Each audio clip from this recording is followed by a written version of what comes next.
Hi, my name is Maureen Lydon. My friends call me Mo. I'm going to answer the three questions that you asked of us who are applying. I know the first question is the tremendous effect that COVID has had on our communities and something that was joyful that came out of that.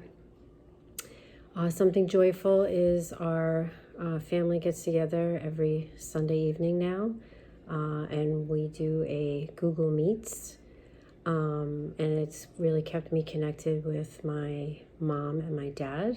They don't live here, they live up in New York. So it's been very helpful for my kids and for myself and my parents that we can all get together and do a Zoom call. And it's really helped my parents as far as technology is concerned, that they've learned a lot. We've been able to order their food and have it delivered for them, and just keeps us connected as a family. We know every Sunday we're going to get together, and sometimes we play games and share videos and things like that. So that's definitely a positive that's happened because of COVID. A sorrow, of course, is, being from New York, we have a lot of family and friends there. And unfortunately, I have very good friends who have lost parents because of COVID. Two in particular, my two best friends. And unfortunately, they were in nursing homes and they've passed away. And of course, that's part of what has happened in our society and what has happened with COVID. Something that is a silver lining, however, with COVID is we've really learned, I think, how to be resourceful, how to help one another. I think it's extremely impressive how the biotech companies have come together and been able to get the vaccines together in just a year. I think as a human race, if we continue to try to work together, once again, we're successful and resourceful, and we organize and try to help each other. So I think there's a big silver lining in all of that. The next question is, a time when I was resourceful. Well, I'm a mother of three, so resourceful every day. I think the one that comes to mind that I feel the most successful at and that I was able to help out was when I had to rewrite the curriculum for health ed up in New York when I was teaching. We had nothing. We had nothing to start with, and we created an entire curriculum.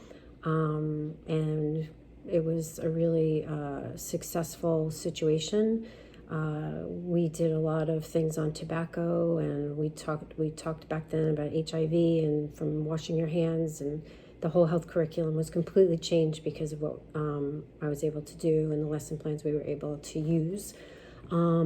So that was definitely something that I'm very proud of, and definitely we were resourceful on that, using all kinds of ways to get our lesson across to the kids, and got awards for it, and it was very satisfying. Definitely something I'm proud of.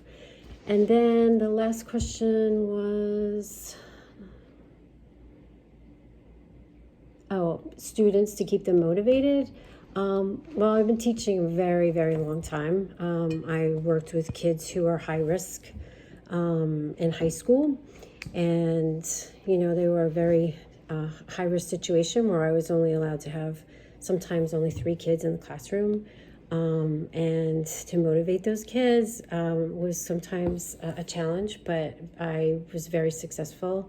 And all of my students graduated from the high school that I had, and they were all able to pass the science exams that were required back then in New York. So so I'm good at trying to motivate the kids the best way I can, whatever it takes. I think if students know you care and that you're coming from the right place, I think it just, they can feel that and they know that. And I think that makes a big difference. So I really have never had any difficulty in motivating students and getting them to, do the projects or whatever it may be, any lessons. I think it helps being a mom of 3 with that as well. So, okay, again, please let me know after you see this video what the next steps are. Thank you.